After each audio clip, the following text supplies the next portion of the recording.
Ele estava no topo do mundo financeiro, com bilhões nas mãos, controlando impérios corporativos sem esforço. Ninguém imaginava que aquele homem aparentemente invencível guardava um vazio emocional tão profundo que uma única frase em inglês, dita por uma garçonete, seria capaz de desmoronar todas as certezas que construiu sobre poder, sucesso e o verdadeiro significado da vitória. O restaurante Kumaru respirava exclusividade. Localizado em uma mansão restaurada dos anos 1920 no coração dos jardins, o estabelecimento não precisava de letreiros chamativos para anunciar sua importância. A entrada discreta, protegida por jardins meticulosamente cuidados, filtrava naturalmente os visitantes. Apenas aqueles cujos nomes constavam em listas muito específicas cruzavam aquele umbral. Eduardo Oliveira ocupava sua mesa habitual, uma posição estratégica que lhe permitia observar todos os movimentos, enquanto mantinha as costas protegidas. Aos 42 anos, possuía a presença que apenas o poder genuíno podia conferir.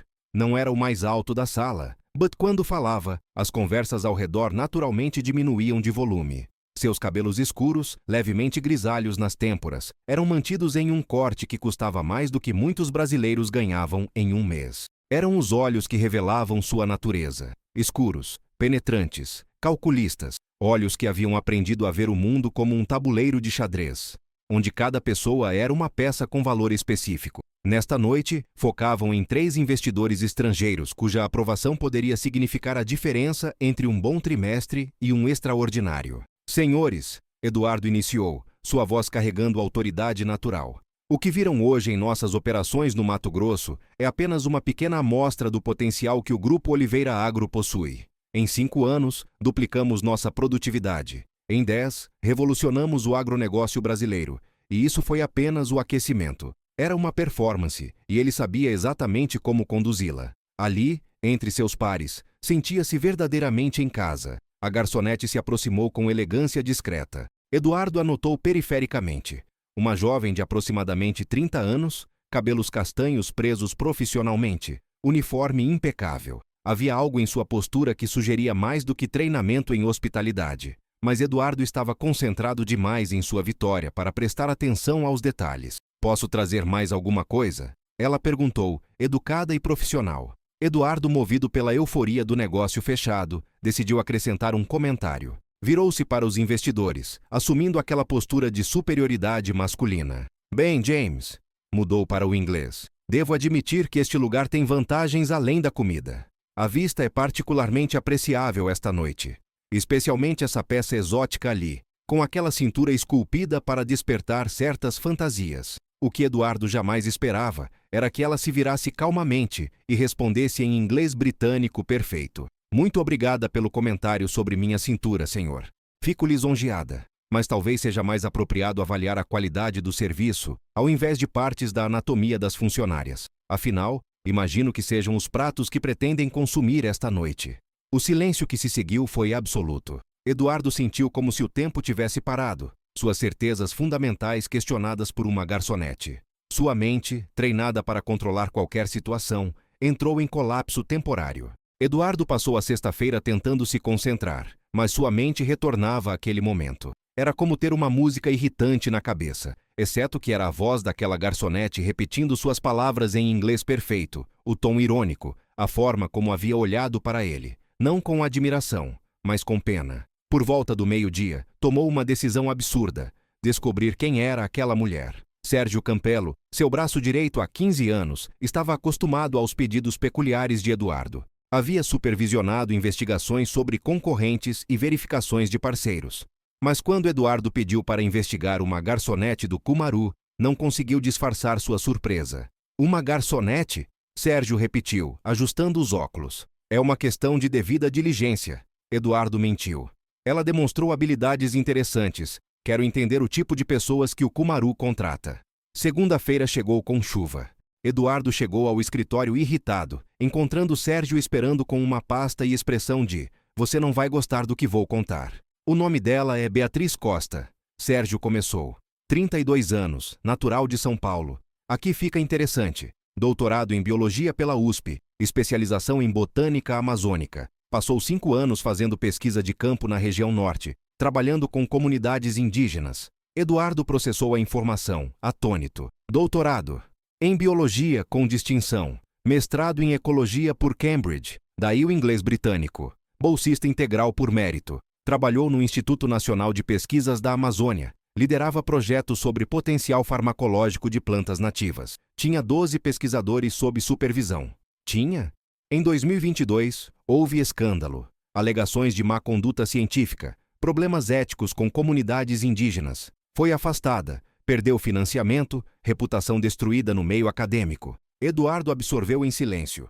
Uma doutora servindo mesas. Uma pesquisadora da Amazônia. Exatamente onde suas fazendas estavam. Reduzida à hospitalidade. Principalmente relacionadas a Dr. Alencar, que alegou falsificação de dados. Mas ele assumiu o projeto dela após o escândalo. Publicou papers com seu nome como autor principal. Eduardo reconheceu a história.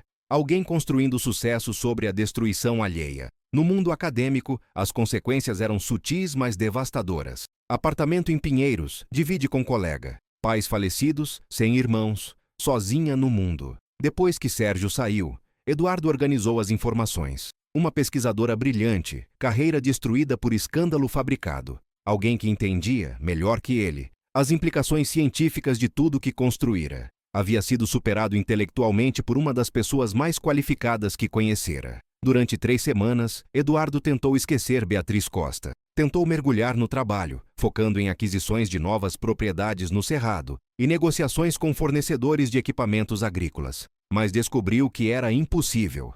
Cada relatório sobre desmatamento, cada apresentação sobre produtividade por hectare, cada menção à região amazônica fazia sua mente retornar àquela mulher que havia estudado exatamente o que ele havia destruído. A obsessão começou sutilmente.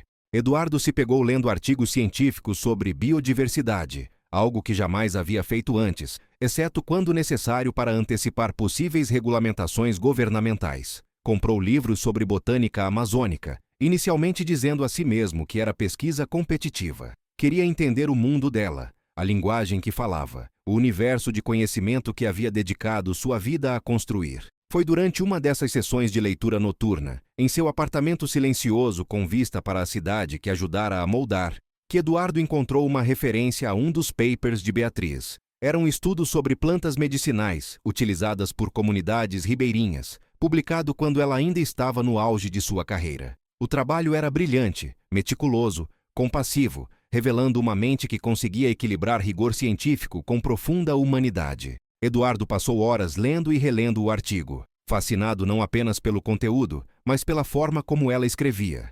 Havia uma poesia sutil em suas descrições científicas, uma capacidade de transformar dados áridos em narrativas que quase o faziam sentir o cheiro da floresta, ouvir o som dos rios, visualizar as plantas que ela havia catalogado com tanto cuidado. Foi então que tomou uma decisão que teria considerado insana 1 mês antes. Ia procurá-la novamente.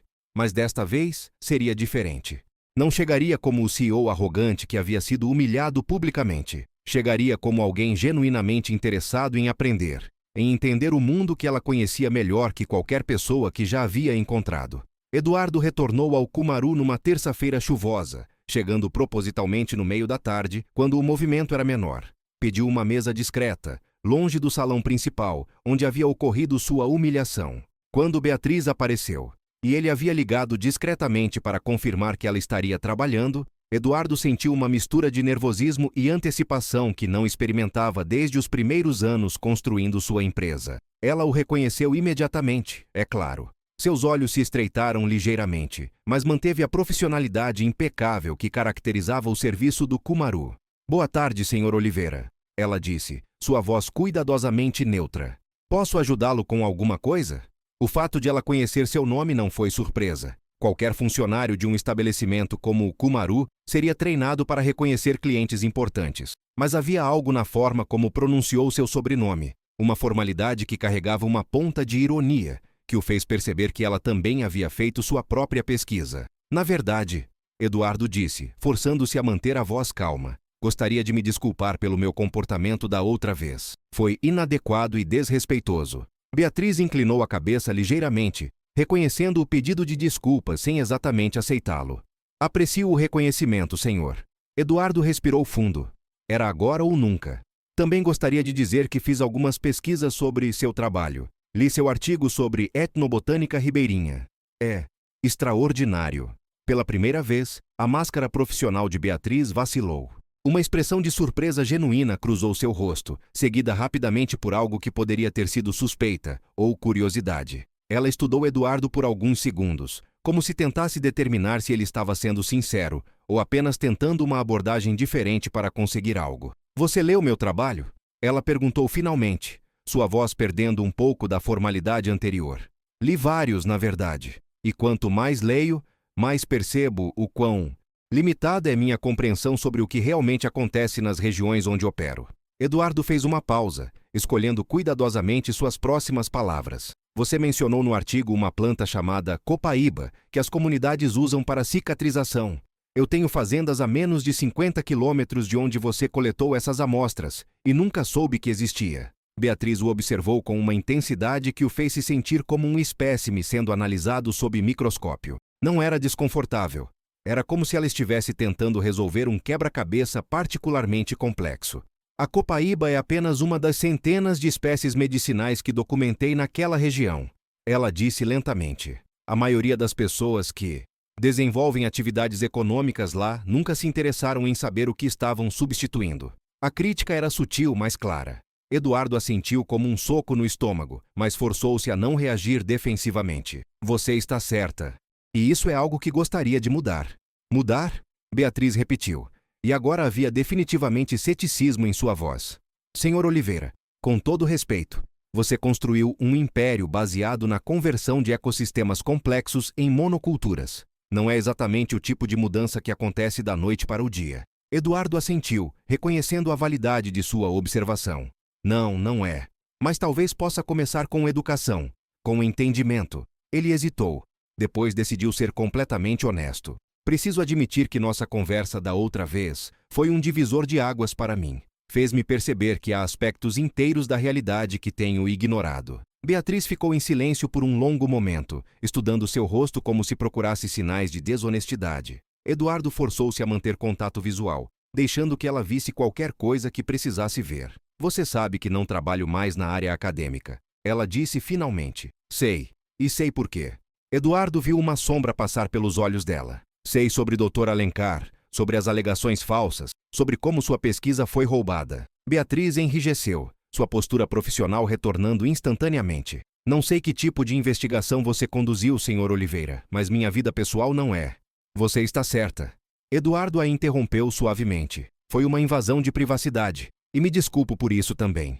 Mas o que descobri só confirmou o que já suspeitava. Você é uma das pessoas mais inteligentes e competentes que já conheci.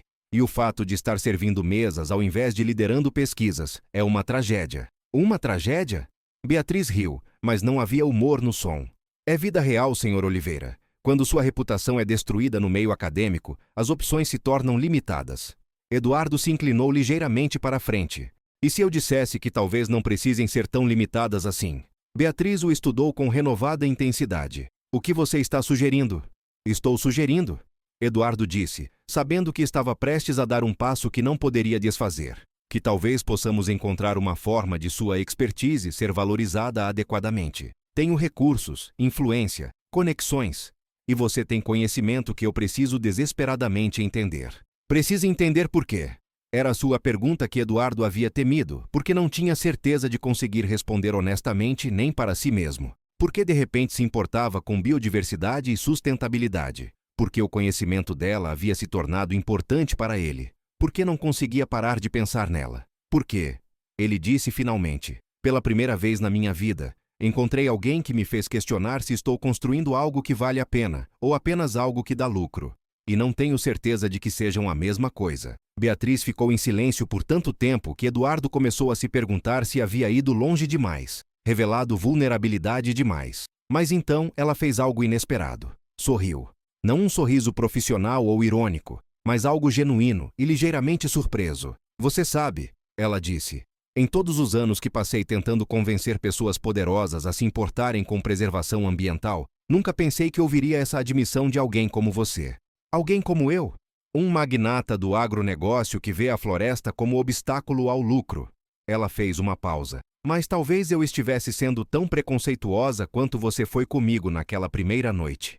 Eduardo sentiu algo que não experimentava há anos: esperança genuína. Então, você estaria disposta a me ensinar, não como uma funcionária ou consultora, mas como uma professora? Beatriz considerou a proposta, seus olhos nunca deixando o rosto dele. Onde? Onde você quiser. Quando você quiser. Nos seus termos. Ela assentiu lentamente. Há um lugar que frequento aos domingos de manhã. Instituto Botânico, na Vila Madalena. Eles têm uma coleção de plantas amazônicas que uso para lembrar do que costumava fazer. Sua voz ficou ligeiramente melancólica. Se você realmente quer entender meu mundo, pode me encontrar lá. Domingo, 10 da manhã. Eduardo sentiu seu coração acelerar com uma intensidade que não experimentava desde a adolescência. Estarei lá. Beatriz assentiu e começou a se afastar, mas então se virou novamente. Senhor Oliveira, uma última coisa. Sim? Se isso for apenas outra estratégia para conseguir algo de mim, descobrirei muito rapidamente.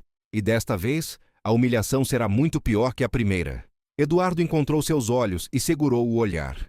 Não é uma estratégia, Beatriz. É algo que não sei nomear ainda, mas não é uma estratégia. Ela estudou seu rosto por mais alguns segundos, então assentiu uma última vez, antes de desaparecer no interior do restaurante, deixando Eduardo sozinho com a realização de que havia acabado de embarcar em uma jornada cujo destino não conseguia prever. Pela primeira vez em décadas, Eduardo Oliveira havia feito algo sem calcular completamente as consequências, e pela primeira vez em anos, estava ansioso para descobrir onde isso o levaria. Domingo chegou com uma claridade incomum para São Paulo, como se a cidade tivesse decidido cooperar com o momento transformador que Eduardo estava prestes a viver. Ele acordou às 6 da manhã, 3 horas antes do necessário, com uma mistura de ansiedade e expectativa que não sentia desde os primeiros dias construindo sua empresa. Pela primeira vez em anos, não sabia exatamente o que esperar de uma situação. O Instituto Botânico da Vila Madalena ocupava um terreno que parecia suspenso no tempo, uma bolha verde em meio ao concreto urbano. Eduardo chegou 15 minutos adiantado, estacionando seu Mercedes discretamente na rua lateral, longe da entrada principal. Não queria parecer o executivo chegando para dominar mais um ambiente. Queria ser apenas um homem interessado em aprender. Encontrou Beatriz no jardim de plantas amazônicas, ajoelhada ao lado de uma pequena palmeira, fazendo anotações em um caderno gasto. Ela usava jeans simples, uma blusa branca de algodão e tênis confortáveis, um contraste marcante com o uniforme formal do Cumaru. Mas foi a expressão em seu rosto que mais impressionou Eduardo. Uma concentração serena, quase reverente, como se estivesse em uma espécie de templo pessoal. Pontualidade. Ela disse sem olhar para cima. É uma virtude que aprecio. Lassique, cheguei há 15 minutos, Eduardo admitiu, aproximando-se cuidadosamente. Não queria interromper. Beatriz levantou os olhos, estudando-o com aquela intensidade analítica que ele estava começando a reconhecer. Primeiro teste, ela disse, apontando para a palmeira. Me diga o que vê. Eduardo olhou para a planta, tentando aplicar toda a sua capacidade de observação desenvolvida em décadas de negócios. Uma palmeira pequena, folhas em formato de leque. Parece saudável. Beatriz se levantou, limpando a terra das mãos. Você vê uma palmeira. Eu vejo Mauritia flexuosa, conhecida como buriti. Esta pequena árvore pode viver 300 anos, crescer até 40 metros de altura. Suas frutas alimentam pelo menos 36 espécies de animais. Suas folhas são usadas para construir casas, fazer cestas, cordas. Seu óleo é medicinal, cosmético, nutritivo. Uma única árvore dessas pode sustentar uma família indígena por gerações inteiras. Eduardo absorveu a informação, começando a entender a magnitude do que não sabia. E eu vi apenas uma palmeira pequena. Exato, você viu um objeto, eu vejo um ecossistema. Beatriz começou a caminhar pelo jardim, Eduardo seguindo ao seu lado. Esta é a diferença fundamental entre como você enxerga a floresta e como ela realmente funciona. Para você, é espaço a ser otimizado para a produção. Para quem a estuda, cada planta é um universo de interconexões. Eles passaram as próximas 2 horas caminhando entre as coleções. Beatriz transformando cada planta em uma aula sobre complexidade, interdependência, tempo profundo. Eduardo descobriu que possuía uma capacidade de absorção que não utilizava há anos. Não a absorção rápida e estratégica de informações corporativas, mas algo mais profundo, quase contemplativo. Você mencionou que tem fazendas perto da região onde coletei amostras de copaíba, Beatriz disse enquanto observavam uma pequena árvore que ela identificou como exemplar jovem da espécie. Já pensou no que existia lá antes das suas plantações? A pergunta era direta, mas não acusatória. Eduardo percebeu que ela estava genuinamente curiosa sobre sua perspectiva, não apenas tentando fazê-lo se sentir culpado. Honestamente, não, ele admitiu. Sempre vi como terra subutilizada, vegetação improdutiva que precisava ser substituída por algo economicamente viável. Beatriz assentiu, como se esperasse exatamente essa resposta. Entendo a lógica, mas improdutiva é uma perspectiva muito específica. Depende de como você define produtividade. Ela o levou até uma seção do jardim dedicada a plantas medicinais, onde começou a explicar os compostos químicos que diferentes espécies produziam, seu potencial farmacológico, as descobertas que ainda estavam por fazer. Eduardo se viu fascinado não apenas pelas informações, mas pela paixão evidente em sua voz quando falava sobre seu trabalho. Você sente falta disso? Ele disse, não como pergunta, mas como observação. Beatriz parou de falar, olhando para as plantas ao redor. Todos os dias. É como... Imagine que você acordasse amanhã e descobrisse que não pode mais fazer negócios. Que toda a sua experiência, todo o seu conhecimento acumulado, não tem mais valor para ninguém. Como se sentiria? Eduardo tentou imaginar, e a sensação foi genuinamente perturbadora. Perdido. Como se uma parte fundamental de quem sou tivesse desaparecido. Exatamente. Beatriz tocou gentilmente uma das plantas. Só que no meu caso, também sei que enquanto eu estou servindo mesas, a floresta que dediquei minha vida a entender está desaparecendo. E as pessoas com poder para fazer algo a respeito simplesmente não se importam o suficiente para aprender. Eduardo sentiu o peso da crítica implícita. Pessoas como eu, pessoas como você costumava ser. Ela corrigiu suavemente. Sua presença aqui hoje sugere que talvez você esteja mudando. Eles encontraram um banco sob a sombra de uma grande figueira, onde Beatriz abriu seu caderno e mostrou a Eduardo desenhos botânicos meticulosos, anotações sobre características de plantas, observações sobre interações ecológicas. Era um trabalho de anos, uma dedicação que Eduardo reconheceu imediatamente. Ele havia visto a mesma obsessão meticulosa em seus próprios relatórios corporativos. Por que você faz isso? Eduardo perguntou, indicando as anotações. Se não está mais na área acadêmica? Porque ainda sou bióloga. Beatriz respondeu simplesmente. Independentemente de onde trabalho para pagar as contas, o conhecimento não desaparece só porque as circunstâncias mudaram. Eduardo estudou seu perfil enquanto ela folheava o caderno, notando a forma como sua expressão mudava quando falava sobre ciência. Uma intensidade serena que ele reconheceu como similar ao que sentia durante suas melhores negociações, mas direcionada para algo completamente diferente. Posso fazer uma pergunta pessoal?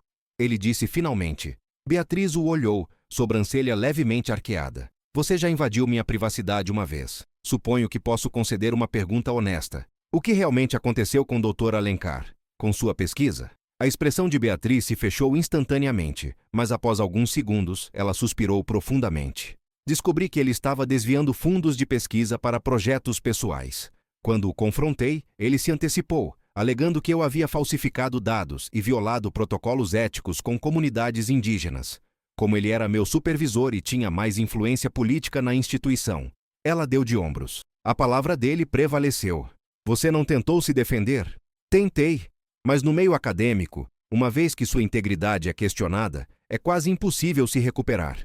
E ele foi muito inteligente. Usou minha própria dedicação ao trabalho contra mim. Alegou que eu havia me envolvido demais emocionalmente com as comunidades, que isso havia comprometido meu julgamento científico. Eduardo processou a informação, sentindo uma raiva crescente contra alguém que nunca havia conhecido. Era uma sensação estranha. Ele estava acostumado a sentir raiva por questões que o afetavam diretamente, não por injustiças cometidas contra outras pessoas. E agora ele publica trabalhos baseados na sua pesquisa, Eduardo disse. E ganha prêmios por eles. Beatriz confirmou amargamente. A ironia é que o trabalho realmente está fazendo diferença. Pessoas estão aprendendo sobre a importância da biodiversidade amazônica, sobre o conhecimento tradicional das comunidades. Só não estão aprendendo da fonte correta. Eduardo ficou em silêncio por um longo momento, processando não apenas a injustiça da situação, mas sua própria reação a ela. Quando foi a última vez que havia se importado genuinamente com o que acontecera com outra pessoa? Se você pudesse voltar, ele disse finalmente, se tivesse recursos para retomar sua pesquisa, faria? Beatriz o olhou com uma expressão que misturava desejo e ceticismo. Essa é uma pergunta muito perigosa, Sr. Oliveira. Eduardo, Ele corrigiu. E por que perigosa? Porque me faz pensar em possibilidades que aprendi a não considerar. E porque não tenho certeza de quais são suas motivações para perguntar. Eduardo se virou para encará-la completamente. Minhas motivações estão mudando, Beatriz.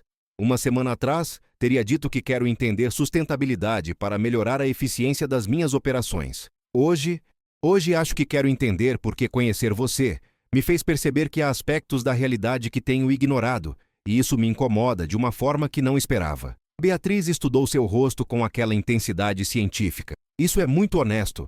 Talvez honestidade seja algo que preciso praticar mais. Eles permaneceram sentados em silêncio confortável, cercados pelo verde do jardim, cada um perdido em seus próprios pensamentos. Eduardo se pegou observando a forma como a luz filtrada pelas folhas da figueira criava padrões móveis no rosto de Beatriz, como suas mãos se moviam quando gesticulava falando sobre plantas, como sua voz mudava de tom quando explicava conceitos científicos complexos. Estava começando a entender que sua fascinação por ela transcendia questões profissionais ou intelectuais. Havia algo na combinação de inteligência, paixão e vulnerabilidade que despertava nele sentimentos que havia enterrado há anos sob camadas de ambição e pragmatismo. Eduardo, Beatriz disse finalmente, posso fazer uma pergunta agora? Claro. Por que você realmente está aqui? Não a resposta diplomática que daria em uma reunião de negócios. A resposta verdadeira. Eduardo respirou fundo, sabendo que havia chegado o momento da honestidade total. Porque você é a primeira pessoa em anos que me fez sentir que há mais na vida do que simplesmente vencer. E porque quando vejo o mundo através dos seus olhos, percebo que talvez minha definição de vitória seja muito pequena. Os domingos no Instituto Botânico se tornaram rituais sagrados para Eduardo. Durante 6 semanas consecutivas, ele cancelou compromissos corporativos, ignorou convites para eventos sociais e reorganizou sua agenda para garantir aquelas manhãs de educação com Beatriz. Cada encontro revelava camadas adicionais de complexidade, tanto do mundo natural quanto da própria Beatriz. Eduardo descobriu que possuía uma sede de conhecimento que havia suprimido por décadas. Não a sede estratégica por informações que pudessem ser monetizadas, mas uma curiosidade genuína sobre como o mundo funcionava. Beatriz era uma professora natural, paciente quando ele fazia perguntas básicas, desafiadora quando percebia que ele estava sendo intelectualmente preguiçoso, sempre disposta a aprofundar conceitos que despertavam seu interesse. Mais importante, Eduardo começou a perceber que ela estava começando a confiar nele. As respostas inicialmente cuidadosas deram lugar a explicações mais detalhadas, críticas mais diretas, até mesmo momentos de humor genuíno. Quando ela ria de alguma observação particularmente ingênua que ele fazia, Eduardo sentia uma satisfação diferente de qualquer coisa que experimentara em salas de reunião. Foi durante o 6º encontro que algo fundamental mudou entre eles. Eduardo havia trazido relatórios de suas fazendas, dados de produtividade, mapas de propriedades, projeções de crescimento, e pedido que Beatriz os analisasse de uma perspectiva ambiental. Era um risco calculado, expor completamente suas operações ao escrutínio de alguém que poderia condená-las totalmente. Beatriz estudou os documentos em silêncio por quase 1 hora, fazendo anotações ocasionais em seu caderno. Eduardo observava suas expressões mudarem conforme ela processava as informações. Surpresa, preocupação, ocasionalmente algo que poderia ter sido aprovação. Interessante, ela disse finalmente, levantando os olhos dos papéis. Interessante como? Eduardo perguntou, preparado para qualquer coisa desde elogios até condenação total. Suas operações são mais sofisticadas do que eu esperava. Há sistemas de rotação de culturas, técnicas de conservação de solo, até mesmo alguns corredores de vegetação nativa preservados. Ela fez uma pausa. Mas também há problemas significativos. Quais problemas? Beatriz abriu um dos mapas, apontando para áreas específicas. Aqui, por exemplo, você converteu uma área de mata ciliar em plantação. Isso provavelmente está afetando a qualidade da água de todo o sistema hidrológico local. E aqui, ela apontou para outra região. A proximidade das monoculturas com remanescentes florestais está criando um efeito de borda, degradando a biodiversidade nativa. Eduardo acompanhou suas explicações, começando a ver suas propriedades através de uma lente completamente nova. Isso pode ser corrigido? Pode, mas seria caro. Exigiria replantar vegetação nativa em áreas atualmente produtivas, implementar sistemas agroflorestais, criar corredores ecológicos mais amplos. Beatriz hesitou. Por que está perguntando? Não acredito que esteja considerando reduzir lucros por questões ambientais. Eduardo a estudou, percebendo que havia chegado o momento de uma decisão que definiria não apenas seus negócios, mas quem ele pretendia ser dali em diante. E se eu disser que estou considerando exatamente isso? Diria que você está mentindo para si mesmo ou para mim, ou ambos. A resposta direta o pegou desprevenido, mas também o fez sorrir. Você não facilita para ninguém, não é? Facilitar não faz parte da ciência, nem da honestidade. Beatriz dobrou os papéis cuidadosamente. Eduardo, você construiu um império baseado em maximização de lucros. Não acredito que 6 domingos conversando sobre plantas tenham mudado fundamentalmente sua natureza. Talvez não minha natureza, Eduardo admitiu. Mas certamente mudaram minha perspectiva sobre o que constitui sucesso a longo prazo. Era uma segunda-feira chuvosa quando a primeira crise atingiu. Eduardo estava em uma reunião com seu conselho diretor, apresentando projeções trimestrais, quando Sérgio entrou discretamente na sala e sussurrou algo em seu ouvido que fez seu sangue gelar. Temos um problema com a mídia, Sérgio disse depois que Eduardo declarou um recesso de 15 minutos. Alguém vazou informações sobre você frequentando o Instituto Botânico e sobre suas associações com uma ex-pesquisadora. Eduardo sentiu o estômago afundar. Que tipo de informações? Fotos suas com Beatriz Costa, especulações sobre uma mudança de direção corporativa. Um jornalista de economia está preparando uma matéria sobre a conversão verde do magnata do agronegócio. Eduardo caminhou até a janela de seu escritório, olhando para a cidade que se estendia abaixo. Sabia que este momento chegaria. Em um mundo onde informação era poder, era impossível manter qualquer relacionamento completamente privado por muito tempo. Quanto tempo temos antes da matéria sair? 48 horas no máximo. E Eduardo? Sérgio hesitou. Há mais. O Grupo Salles está circulando rumores entre investidores de que você está perdendo o foco, que suas decisões estão sendo influenciadas por fatores pessoais. Eduardo fechou os olhos, sentindo a familiar sensação de estar sob ataque corporativo. Mas desta vez, havia algo diferente. Em situações anteriores, sua primeira reação seria contra-atacar, desacreditar os oponentes, reafirmar sua autoridade através de demonstrações de força. Desta vez, encontrou-se considerando uma abordagem completamente diferente. Convoque uma coletiva de imprensa, ele disse finalmente, para desmentir os rumores, para confirmar alguns deles. Sérgio piscou várias vezes. Perdão. Eduardo se virou, e Sérgio viu algo em seus olhos que nunca havia visto antes. Não a frieza calculista habitual, mas uma espécie de determinação misturada com algo que poderia ter sido vulnerabilidade. Vou confirmar que estou explorando novas direções para a empresa, que estou consultando especialistas em sustentabilidade, e que isso representa evolução, não fraqueza. Eduardo, você tem certeza? Esse tipo de declaração pública vai me comprometer completamente. Eduardo terminou. Eu sei, é exatamente esse o ponto. A coletiva foi marcada para quinta-feira, no auditório da sede do Grupo Oliveira. Eduardo passou 2 dias preparando não apenas suas declarações, mas tentando entender suas próprias motivações. Porque estava disposto a arriscar tudo o que havia construído. Porque a opinião de uma mulher que conhecera há 2 meses estava influenciando decisões que afetariam milhares de funcionários e bilhões de dólares. Na manhã da coletiva, Eduardo ligou para Beatriz. Preciso te avisar sobre algo que vai acontecer hoje. Ele disse quando ela atendeu. Isso soa ominoso. Pode ser. Vou dar uma coletiva de imprensa confirmando que estou considerando mudanças significativas na direção ambiental da empresa. Seu nome provavelmente será mencionado como consultora. Houve silêncio do outro lado da linha. Eduardo, não sei se... Eu sei que não pediu para ser envolvida nisso. Ele a interrompeu. E se preferir, posso encontrar uma forma de deixar seu nome fora da situação. Mas precisa saber que nossa associação vai se tornar pública. A nossa associação?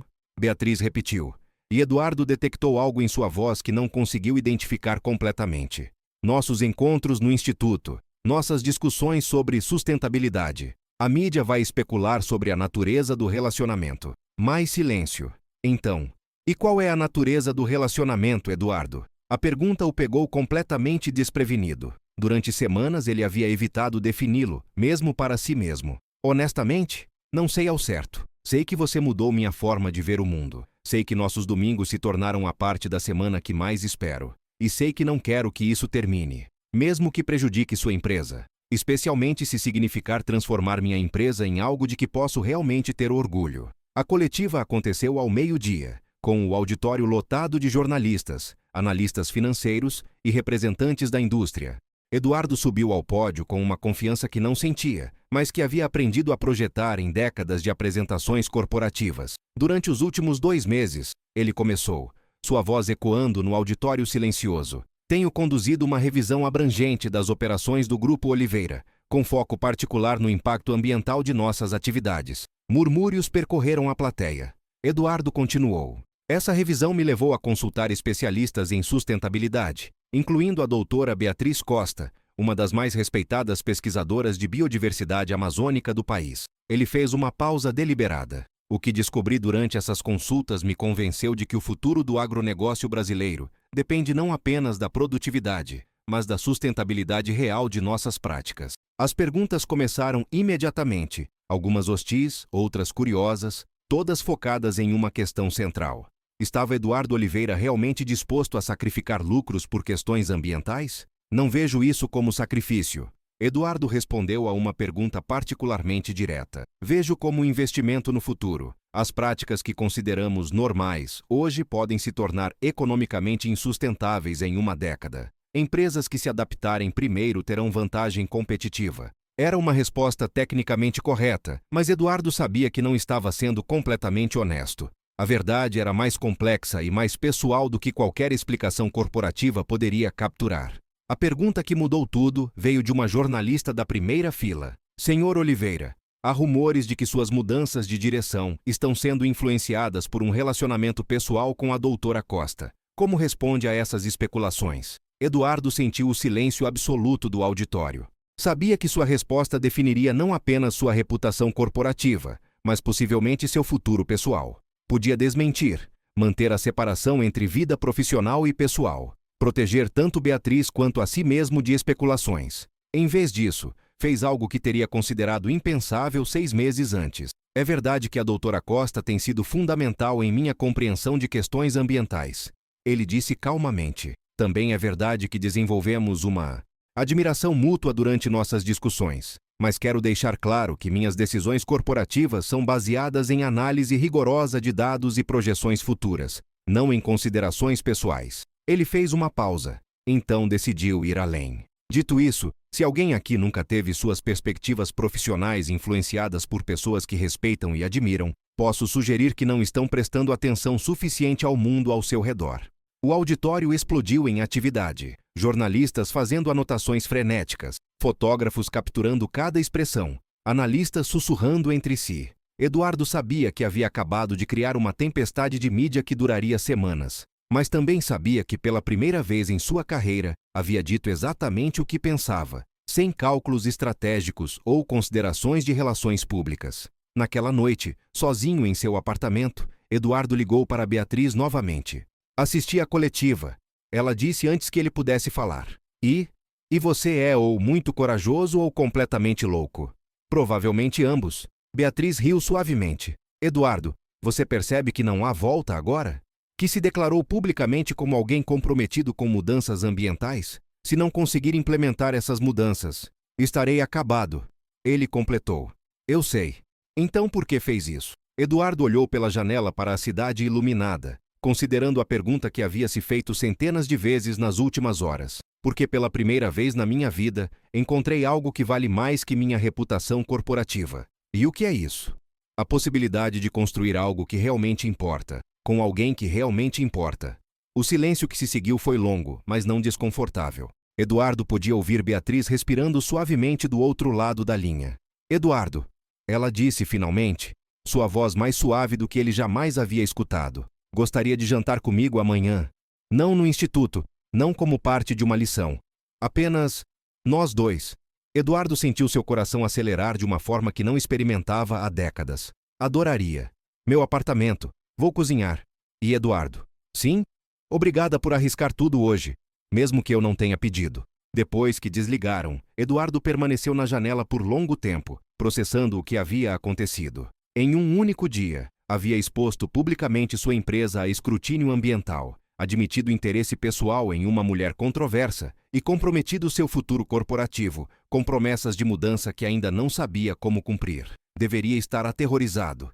Em vez disso, sentia-se mais vivo do que se lembrara de estar em anos. A reação foi imediata e brutal. Na sexta-feira pela manhã, menos de 24 horas após a coletiva, Eduardo chegou ao escritório para encontrar Sérgio, esperando com uma pilha de jornais, uma lista de chamadas telefônicas não retornadas e uma expressão que alternava entre preocupação e pânico mal disfarçado. As manchetes não são amigáveis, Sérgio disse sem preâmbulos, espalhando os jornais sobre a mesa de Eduardo. E os mercados estão reagindo. Eduardo examinou as capas. Magnata do agro em crise de consciência. Eduardo Oliveira. Conversão verde ou golpe de marketing. O romance que pode custar bilhões. A cobertura variava do ceticismo educado à especulação maliciosa, mas o tom geral era claro. O mundo corporativo estava confuso e desconfiado. Quanto caíram nossas ações? Eduardo perguntou, embora já suspeitasse da resposta pela expressão de Sérgio. 8% na abertura.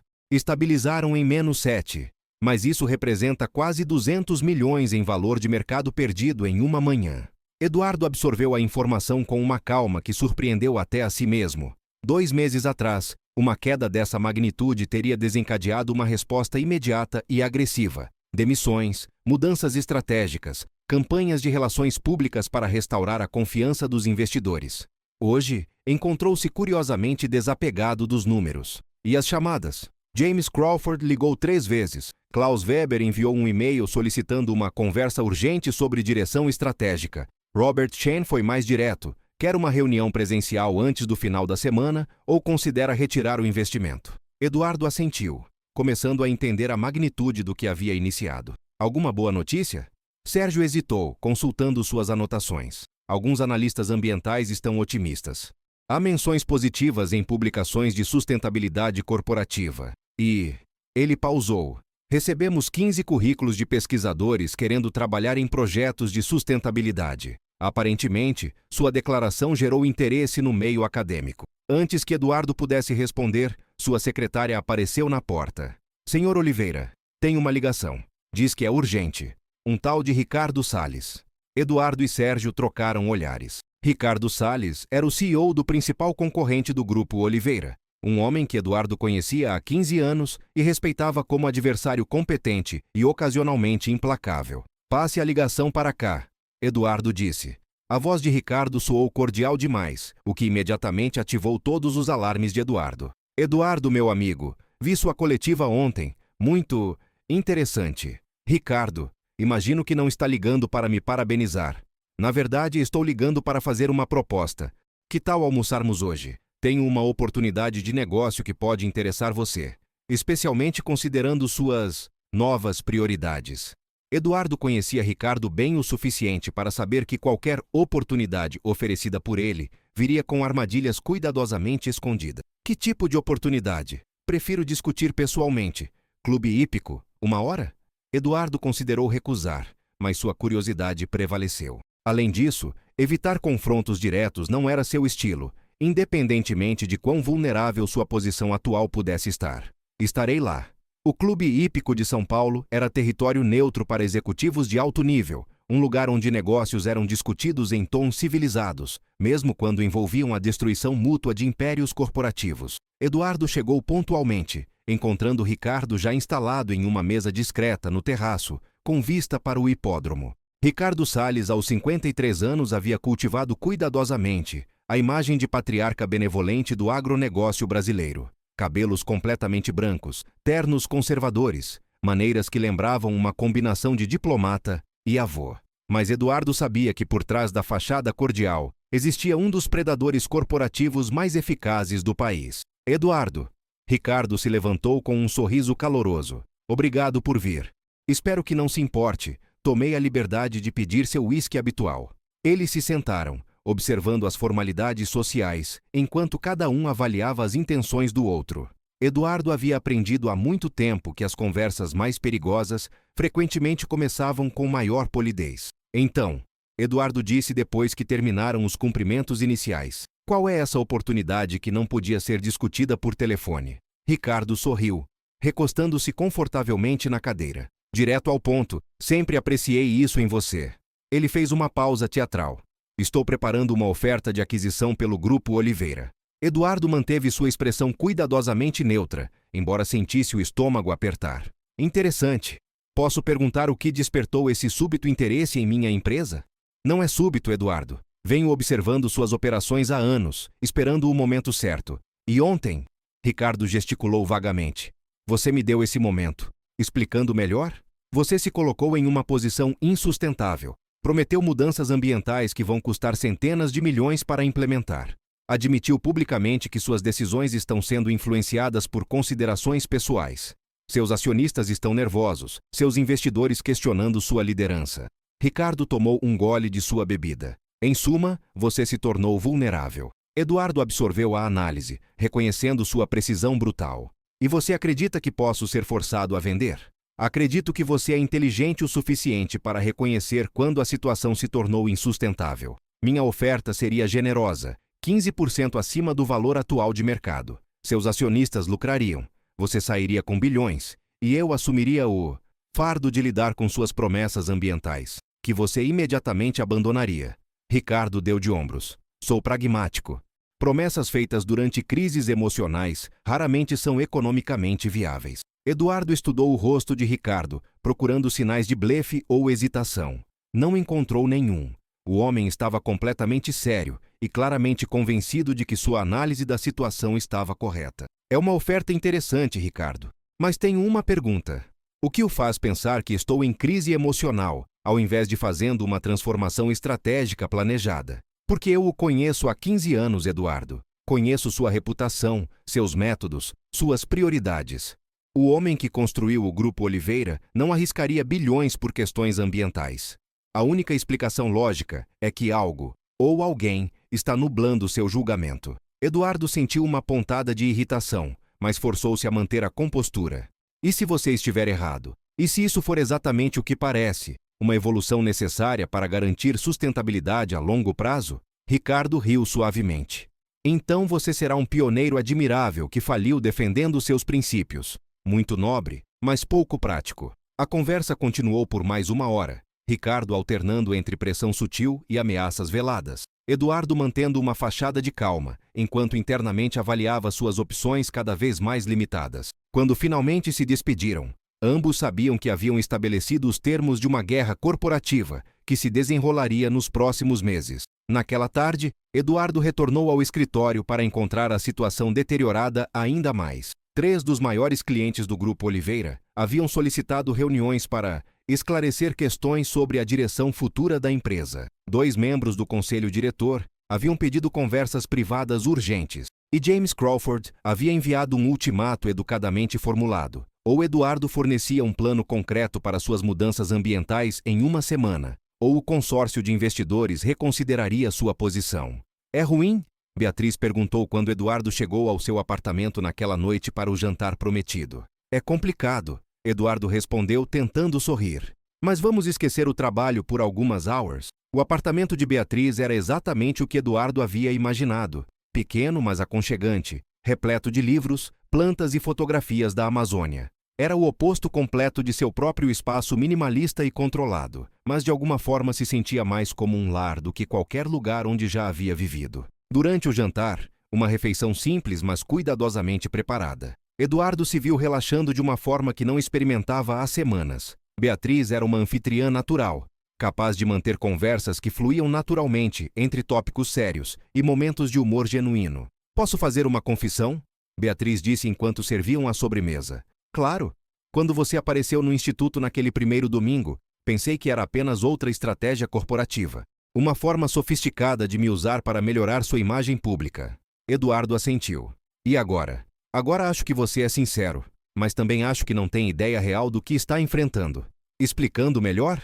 Beatriz se inclinou para a frente, sua expressão se tornando mais séria. Eduardo, transformar uma empresa como a sua não é apenas questão de implementar algumas práticas sustentáveis. É questão de mudar fundamentalmente como você vê o sucesso, como mede o progresso, como se relaciona com o mundo natural. E fazendo isso enquanto seus concorrentes tentam destruí-lo. Eduardo absorveu suas palavras, reconhecendo a verdade desconfortável que elas continham. Você acha que cometi um erro? Que prometi algo que não posso cumprir? Acho que você fez algo corajoso e necessário. Mas também acho que subestimou o quão difícil será. Beatriz hesitou. E me preocupo que quando as pressões realmente começarem, você possa decidir que não vale a pena. Por que se preocupa com isso? Beatriz o olhou diretamente nos olhos. Porque comecei a acreditar que você pode realmente fazer a diferença. E por quê? Ela pausou. Porque comecei a me importar com o que acontece com você.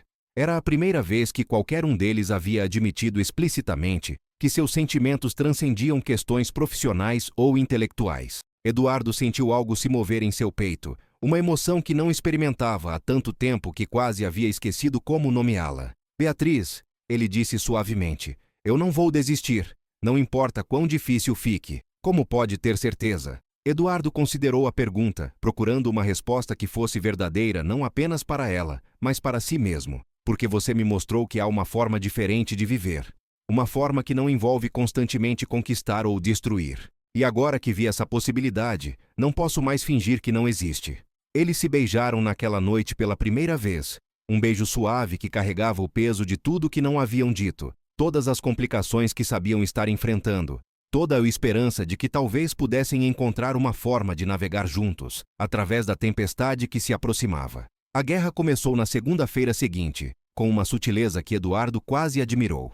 Não houve declarações dramáticas ou confrontos diretos. Em vez disso, Ricardo Salles iniciou uma campanha de erosão sistemática que atacava simultaneamente a confiança dos investidores, a lealdade dos funcionários e a credibilidade pública de Eduardo. Primeiro vieram os rumores cuidadosamente plantados em publicações especializadas. Fontes próximas ao Grupo Oliveira expressam preocupação com mudanças erráticas na liderança. Analistas questionam viabilidade econômica de promessas ambientais. Investidores consideram alternativas devido à incerteza estratégica. Depois chegaram as deserções. 2 diretores seniores pediram demissão na mesma semana, citando diferenças filosóficas irreconciliáveis com a nova direção da empresa. 3 clientes importantes transferiram contratos para concorrentes, alegando preocupações com a confiabilidade futura das operações. Mas foi o ataque pessoal que mais afetou Eduardo. Uma matéria detalhada sobre Beatriz apareceu em uma revista de negócios, revisitando o escândalo que destruíra sua carreira acadêmica, com uma perspectiva claramente hostil. O artigo não a acusava diretamente de impropriedades, mas deixava implicações suficientemente claras. Eduardo Oliveira havia se envolvido com uma mulher de reputação questionável, e isso estava influenciando decisões que afetavam bilhões de dólares. Eles estão tentando destruir sua credibilidade através de mim, Beatriz disse quando se encontraram no Instituto Botânico no domingo seguinte. Sua voz estava controlada, mas Eduardo podia ver a tensão em seus ombros, a forma como seus dedos apertavam o caderno de anotações. É uma tática padrão, Eduardo respondeu, sentindo a raiva crescer em sua voz. Quando não conseguem atacar diretamente suas decisões de negócio, vão atrás da vida pessoal. Mas está funcionando? Eduardo não respondeu imediatamente, o que foi resposta suficiente. A pressão estava aumentando de todas as direções. James Crawford havia agendado uma reunião para terça-feira, que soava mais como um ultimato do que uma discussão. O conselho diretor estava convocando uma sessão extraordinária para avaliar a direção estratégica atual. Até mesmo Sérgio, leal há 15 anos, havia começado a fazer perguntas cada vez mais diretas sobre a sustentabilidade das mudanças propostas. Eduardo, Beatriz disse suavemente, você não precisa fazer isso por mim. Por mim? Toda essa transformação ambiental. Sei que começou com nossos encontros aqui, com nossa conexão. Mas se está colocando tudo o que construiu em risco? Eduardo se virou para encará-la completamente. Você acha que estou fazendo isso apenas por você? Que minhas convicções sobre sustentabilidade são apenas uma forma elaborada de conquistar sua aprovação? Não sei, Beatriz admitiu. Sei que você é um homem acostumado a conseguir o que quer. E sei que parece querer. Isso. Ela gesticulou vagamente entre eles. Eduardo sentiu como se tivesse levado um soco no estômago. Isso? Você quer dizer nosso relacionamento? Quero dizer que talvez você esteja confundindo desejo pessoal com convicção moral. E quando as consequências ficarem claras demais para ignorar, pode decidir que eu não valho a pena para perder um império. A acusação era injusta, mas Eduardo reconheceu que também continha núcleos de verdade que o incomodavam. Suas motivações eram realmente tão puras quanto gostaria de acreditar? Ou havia elementos de conquista pessoal misturados com suas convicções ambientais recém-descobertas? Beatriz, olha, Ela o interrompeu. Se você decidir que isso tudo foi um erro, entenderei. Não é justo esperar que alguém sacrifique uma vida inteira de trabalho por princípios adquiridos em 2 meses. Eduardo ficou em silêncio por um longo momento, processando não apenas suas palavras, mas a possibilidade que elas representavam. Seria realmente mais fácil recuar, desculpar-se publicamente por declarações precipitadas, restaurar a confiança dos investidores, voltar ao caminho seguro e lucrativo que havia seguido por décadas. A tentação era real e poderosa, especialmente quando imaginou explicar a milhares de funcionários que perderam empregos porque seu CEO havia decidido priorizar questões ambientais sobre estabilidade econômica. Você quer que eu desista? Ele perguntou finalmente.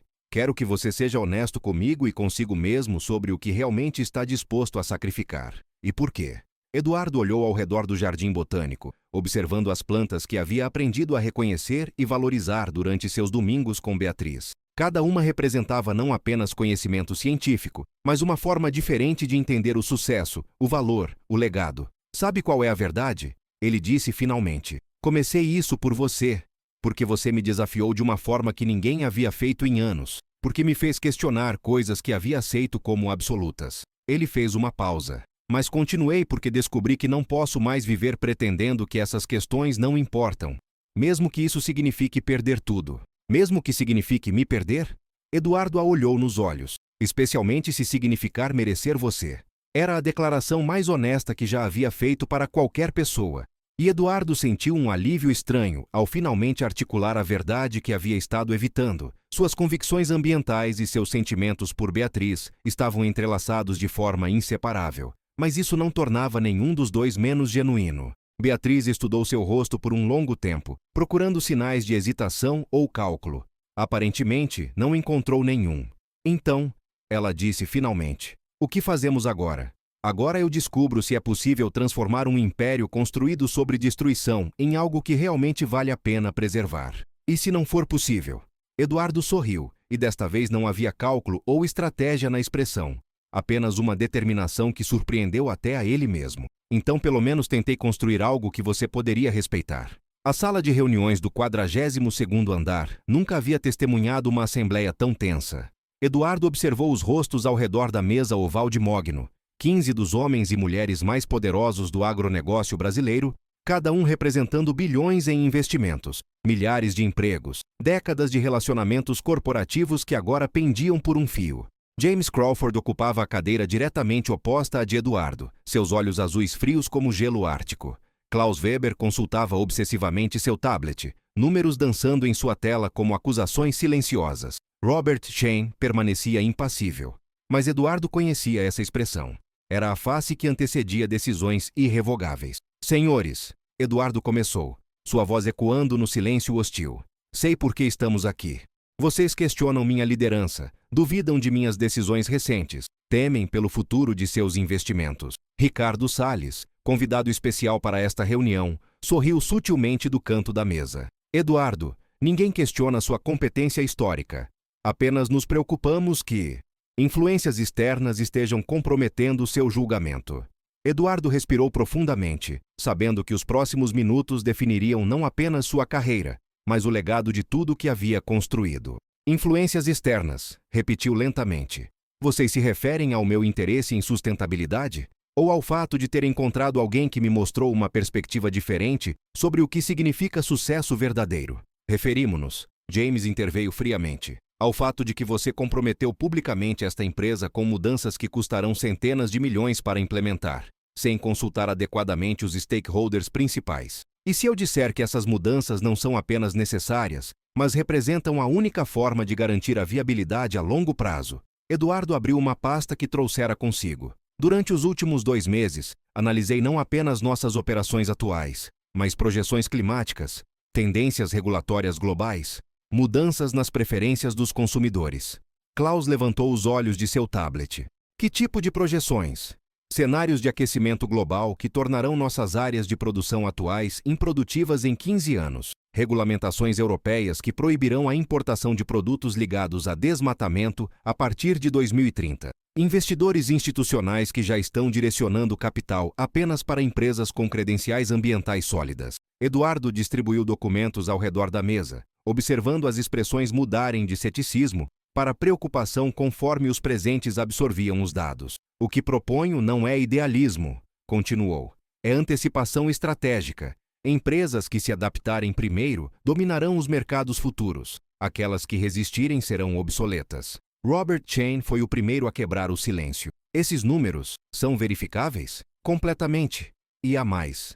Eduardo ativou o projetor, revelando gráficos e modelos que havia passado semanas preparando com Beatriz e uma equipe de consultores ambientais. Sistemas agroflorestais podem manter a produtividade enquanto sequestram carbono. Corredores ecológicos reduzem a necessidade de pesticidas. Práticas regenerativas melhoram a qualidade do solo a longo prazo. Ricardo Salles se inclinou para a frente, claramente tentando encontrar falhas na apresentação. Eduardo, mesmo assumindo que esses benefícios sejam reais, os custos de transição serão compensados por acesso a mercados premium, créditos de carbono e redução de custos operacionais em 5 anos. Eduardo completou. Sem mencionar a proteção contra riscos regulatórios e climáticos que nossos concorrentes enfrentarão. James estudou os documentos com a intensidade que Eduardo lembrava de suas melhores negociações. E a doutora Costa? Qual o papel dela nessa transformação? Eduardo sentiu o momento da verdade chegando. Beatriz Costa é uma das cientistas mais competentes que já conheci. Sua pesquisa sobre biodiversidade amazônica é fundamental para entender como implementar essas mudanças efetivamente. Ele fez uma pausa. Também é a mulher por quem me apaixonei. O silêncio foi absoluto. Mas meus sentimentos pessoais não invalidam a solidez dos dados científicos que ela trouxe. Nem mudam o fato de que essas transformações são necessárias com ou sem ela. Klaus digitava furiosamente em seu tablet, verificando projeções. James consultava suas próprias anotações. Robert Chen permanecia pensativo, processando as implicações estratégicas. Proposta concreta? James perguntou finalmente. Instituto Oliveira Costa de Sustentabilidade Amazônica. Investimento inicial de 500 milhões. Implementação gradual de práticas regenerativas em 50% de nossas propriedades nos próximos 3 anos. Parcerias com universidades internacionais para o desenvolvimento de tecnologias sustentáveis. Eduardo observou as reações ao redor da mesa. Surpresa, cálculo, consideração cuidadosa. Não era rejeição imediata. Vocês têm uma escolha, ele disse finalmente. Podem apostar no futuro ou tentar preservar um modelo que está morrendo. Podem liderar a transformação necessária ou ser arrastados por ela. A votação foi apertada. 8 votos favoráveis, 7 contrários. Mas foi suficiente.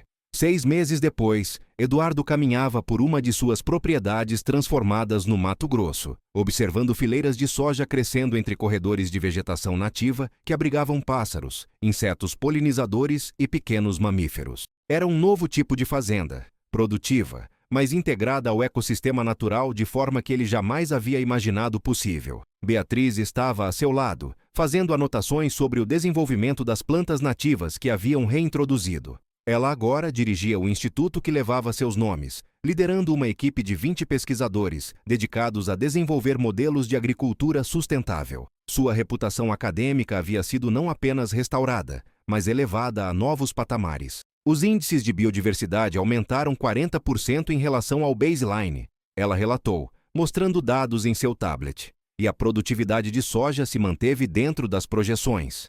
Eduardo assentiu, observando um grupo de estudantes universitários coletando amostras para pesquisa. O instituto havia se tornado um centro de referência, atraindo visitantes de dezenas de países interessados em replicar o modelo. Algum arrependimento? Beatriz perguntou, notando sua expressão contemplativa. Eduardo considerou a pergunta honestamente. Os últimos meses haviam sido os mais desafiadores de sua carreira. A transformação custara mais do que o projetado inicialmente. Alguns investidores haviam retirado apoio. Concorrentes continuavam atacando sua credibilidade. Mas os resultados estavam começando a aparecer. Contratos com empresas europeias comprometidas com a sustentabilidade, reconhecimento internacional, até mesmo interesse de fundos de investimento ESG. Nenhum, ele disse finalmente. Pela primeira vez na vida, estou construindo algo que meus filhos poderão ter orgulho de herdar. Beatriz sorriu, entrelaçando os dedos com os dele enquanto caminhavam. Nossos filhos, ela corrigiu suavemente. Eduardo parou de andar, olhando para ela com surpresa e alegria crescente. Nossos filhos. Se você estiver interessado em expandir seus projetos de longo prazo, Beatriz respondeu. seus olhos brilhando com humor e afeto. Eduardo a beijou ali mesmo, no meio da plantação regenerativa que simbolizava sua transformação completa, cercado pela prova viva de que era possível construir prosperidade, sem destruir o mundo natural. À noite, em sua nova casa, menor que o apartamento anterior, mas localizada na propriedade para que pudessem acompanhar diariamente o progresso do projeto, Eduardo refletia sobre a jornada que o havia trazido até aqui. O homem que havia feito comentários desdenhosos sobre uma garçonete em um restaurante elegante parecia pertencer a outra vida inteiramente. Sérgio, que havia permanecido leal durante toda a transformação, ligou para dar as últimas atualizações corporativas. Ricardo Salles está enfrentando investigações ambientais em suas operações no Pará. Reportou com satisfação mal disfarçada. Parece que nossa mudança de direção foi mais presciente do que alguns imaginavam. Eduardo desligou sentindo não triunfo, mas uma satisfação mais profunda. Havia provado que era possível mudar, evoluir, construir algo melhor. E havia encontrado no processo não apenas um novo propósito, mas uma parceira que transformara sua compreensão do que significava amar e ser amado. Um ano depois da assembleia que quase custou a Eduardo seu império, uma multidão se reunia no auditório principal da Universidade de São Paulo para o evento de lançamento oficial do Programa Nacional de Agricultura Regenerativa, uma iniciativa conjunta entre o Instituto Oliveira Costa, o Ministério do Meio Ambiente e 5 universidades brasileiras. Eduardo observava da coxia enquanto Beatriz fazia sua apresentação principal, explicando para uma audiência de cientistas, políticos, empresários e jornalistas como o modelo desenvolvido em suas propriedades poderia ser replicado em escala nacional. Ela havia se tornado uma palestrante requisitada internacionalmente, mas Eduardo ainda se impressionava com sua capacidade de tornar conceitos científicos complexos acessíveis e inspiradores. O que aprendemos nos últimos 2 anos, Beatriz dizia ao microfone, é que a dicotomia entre produtividade econômica e preservação ambiental é falsa. Quando entendemos a natureza como um sistema integrado, descobrimos que trabalhar com ela, ao invés de contra ela, produz resultados superiores em ambas as dimensões. A audiência incluía faces familiares. James Crawford, que havia se tornado um dos maiores defensores do modelo sustentável, depois que os primeiros resultados financeiros provaram sua viabilidade. Klaus Weber, agora assessor do Instituto em questões de sustentabilidade corporativa. Até mesmo alguns dos críticos iniciais de Eduardo estavam presentes, reconhecendo que haviam subestimado tanto a necessidade quanto a possibilidade das transformações propostas. Quando Beatriz terminou sua fala sob aplausos entusiásticos, Eduardo subiu ao palco para a parte final da apresentação. Eles haviam decidido que seria apropriado contar sua história pessoal, não como um romance corporativo, mas como um exemplo de como perspectivas pessoais e profissionais poderiam se integrar para produzir mudanças positivas. 2 anos atrás, Eduardo começou. Eu era o que muitos considerariam um empresário de sucesso. Lucros crescentes, operações em expansão, reconhecimento do mercado. Também era, embora não percebesse na época, um homem profundamente insatisfeito, construindo riqueza sobre a destruição sistemática dos recursos naturais que sustentam toda a vida humana. Ele encontrou os olhos de Beatriz, que sorria do lado do palco. Uma única conversa, uma confrontação na verdade, com a mulher que hoje é minha esposa e parceira profissional, mudou completamente minha compreensão do que significa construir algo verdadeiramente valioso. Eduardo descreveu brevemente sua jornada de transformação, os desafios enfrentados, as lições aprendidas, mas focou principalmente nos resultados, propriedades regenerativas que sequestravam carbono enquanto mantinham a produtividade, comunidades locais beneficiadas por novas oportunidades econômicas, modelos de negócio que outros países estavam começando a estudar e replicar. O que descobrimos, ele concluiu, é que quando substituímos a mentalidade de conquista por uma mentalidade de colaboração, com a natureza, com comunidades, com parceiros que compartilham visões de longo prazo, não apenas preservamos recursos, mas criamos um valor exponencialmente superior.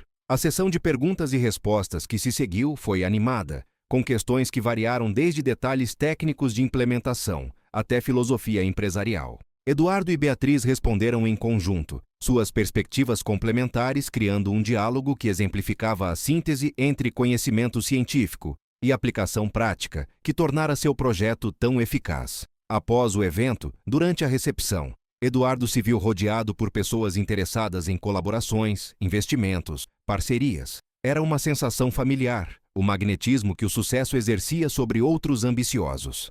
Mas agora havia uma diferença fundamental. As oportunidades sendo discutidas envolviam construir, preservar, regenerar, ao invés de simplesmente extrair e converter.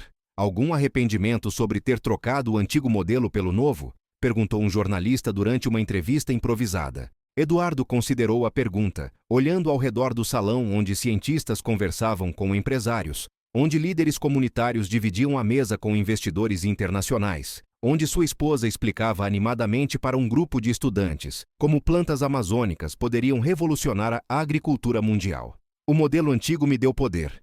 Ele respondeu finalmente. O novo modelo me deu propósito. A diferença é que poder sem propósito é apenas destruição disfarçada de sucesso, enquanto propósito com poder pode realmente transformar o mundo. Mais tarde naquela noite, quando finalmente chegaram em casa, Eduardo e Beatriz se sentaram no terraço com vista para suas terras transformadas. A propriedade se estendia até onde a vista alcançava. Não mais a monocultura estéril de antes, mas um mosaico complexo de agricultura produtiva, integrada com corredores florestais, lagos de preservação e áreas de pesquisa científica. Você sabe, Beatriz disse, sua cabeça apoiada no ombro de Eduardo. Quando o confrontei naquele primeiro dia no restaurante, jamais imaginei que resultaria nisso. No Instituto? No Programa Nacional? Na mudança de modelo do agronegócio brasileiro? Em nós, ela corrigiu suavemente. Em descobrir que era possível duas pessoas tão diferentes encontrarem não apenas amor, mas uma missão compartilhada. Eduardo beijou o topo de sua cabeça, respirando o perfume de seus cabelos misturado com o aroma da terra úmida que vinha dos campos ao redor. Sabe qual é a parte mais impressionante de tudo isso? O quê? Que isso é apenas o começo. Temos mais propriedades para transformar, mais modelos para desenvolver, mais pessoas para convencer de que existe uma forma melhor de fazer negócios. Beatriz levantou a cabeça para olhá-lo. E mais filhos para criar nesse mundo que estamos ajudando a preservar. Eduardo sorriu, colocando a mão sobre o ventre ainda pequeno de sua esposa. Nosso filho vai crescer em um mundo onde sustentabilidade e prosperidade não são contradições. Nossos filhos. Beatriz corrigiu com um sorriso misterioso. O ultrassom mostrou que serão gêmeos. Eduardo sentiu uma onda de alegria e responsabilidade que transcendia qualquer satisfação profissional que já havia experimentado. Estava construindo não apenas um novo modelo de negócios, mas um legado que seus filhos poderiam herdar com orgulho. Um mundo onde o sucesso seria medido não apenas por lucros, mas por regeneração. Não apenas por crescimento, mas por equilíbrio. Eles permaneceram no terraço até tarde, planejando o futuro enquanto observavam as estrelas aparecerem sobre suas terras transformadas, sabendo que haviam encontrado algo muito mais valioso que riqueza individual. A possibilidade de construir prosperidade compartilhada que honrava tanto as ambições humanas quanto os limites naturais do planeta que todos dividiam.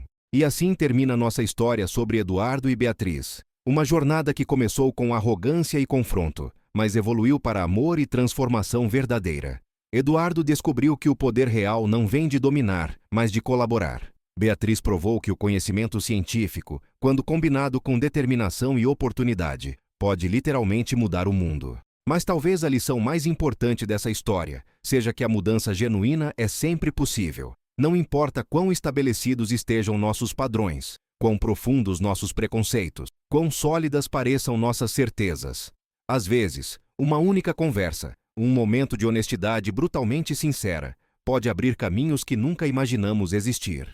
Se essa história tocou você, se fez refletir sobre suas próprias definições de sucesso, se inspirou possibilidades de transformação em sua vida, demonstre isso deixando um like. Sua aprovação nos mostra que histórias sobre mudança positiva realmente ressoam. Inscreva-se no canal para acompanhar mais narrativas sobre pessoas que escolheram evoluir, que trocaram a conquista individual pela construção coletiva, que descobriram que os maiores sucessos vêm quando alinhamos ambições pessoais com necessidades maiores que nós mesmos. Compartilhe com alguém que precisa ouvir que a transformação é possível, que o amor verdadeiro pode inspirar mudanças profissionais, que nunca é tarde demais para questionar caminhos que pareciam definitivos. E comente. Que momento da história mais impactou você? Já viveu alguma experiência onde alguém desafiou completamente sua visão de mundo? Acredita que é possível equilibrar sucesso econômico com responsabilidade ambiental? Suas reflexões enriquecem nossa comunidade e inspiram futuras histórias sobre o poder transformador do amor autêntico e da coragem de mudar.